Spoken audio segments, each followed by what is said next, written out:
doesn't even answer I don't know. Like, even the I don't know. It's too much. Mhm. Yeah. It's like an entirely different thing. The asking, "What am I? I don't know. What is this? I don't know." That's almost as skillful as the mind can get, as skillful and close to it as the mind can get. Exactly. And something saw that clearly.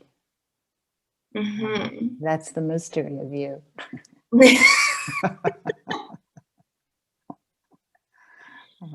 Yeah, yeah.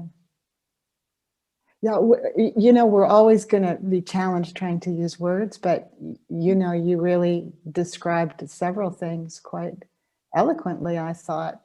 The first thing that came to me as you were speaking was just how, and this is true for any of us, not just here today, but, with other teachers or other moments or poets or art or whatever, there's something that resonates with truth that comes through.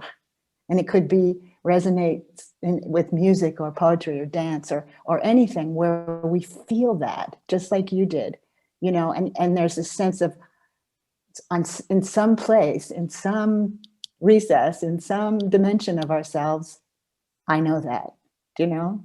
But it Mhm. isn't an intellectual knowing. So that's the phenomenon called resonance with the truth. And that's why when you read something or you hear a poem that inspires you or a piece of art, um, it goes there. And it'll be a different thing for each of us. Do you know? I mean, I can look at a Georgia O'Keeffe painting, for instance, and just feel the infinite right through that piece of art. Now, other people could look at those same, and have a very different experience. So it's individual, but there is something that resonates with truth. And then the second piece that you were mentioning was how it was easier for you to perhaps taste a dimension of yourself through listening. Mhm. And listening is an incredible openness. We can't really shut off our listening, not even in our sleep. It will go quieter. But if there's a loud noise, or someone yells fire, the listening is still open. Awareing is still happening, even if we're sleeping. So listening meditations can do that. And that may be something that's available, or a strength, we might say, because we're not all going to come to this in the same way. I mean, if everyone came to this space that's already awake through sitting on a cushion, well, then the whole, everyone who's ever meditated will have had that experience, but we know that's not so.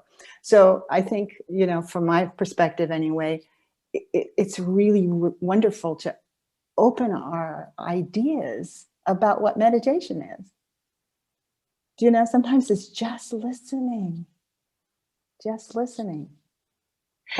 openly, just listening, And then the third thing that you were speaking of is it feels so correct in my understanding as well, that the mind can only take us so far. And to say, what is this? I don't know, is as far as the mind could go. But on Sunday, we had a discussion of, we were doing that with an inhale and exhale, what am I? I don't know. And then I asked, did any of you have the experience of the question's just falling away? Because that's where it takes us. Self-inquiry isn't for an intellectual answer. Who am I? Who am I? Who am I? And then something comes into your mind.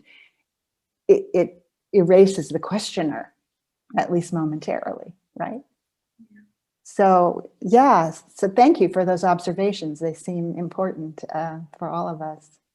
Is there Yeah. anything else you want to try to share? I know language is not easy in these kinds of discussions. Yeah. Well, thank you very much. One thing I want to say is it's very kind of revolutionary and very helpful that to hear you say that maybe just listening is my doorway, because I think It was very much this feeling that I need to do it by myself and, in silence. So that's one thing that's really opened up for me from your answer.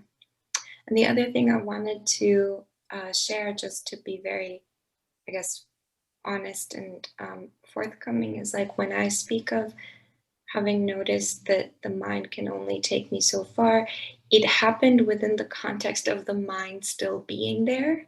Mhm. So, like, the question didn't actually fall away, but what was remarkable was there was something that wasn't the mind Yes, that was already there, even as the mind was struggling. exactly, exactly. And when we know that that's already here, that openness, that presence, that mystery, really, the mystery of you, the mystery of all of us. When we have a sense, as you're speaking about it, that that's already here, it isn't at war with the mind. It just sees the mind for what it is, and it sees its limitations. The mind can only take us so far. And that's what inquiry into anything, like, what is this? Who am I? What is love? What is truth? All of those kinds of questions that might seem to begin as an intellectual question, or as uh, they can only take us to the door, so to speak, you Mhm. know? And that's as close as the intellectual mind can get. But then there's something that notices it all, you know?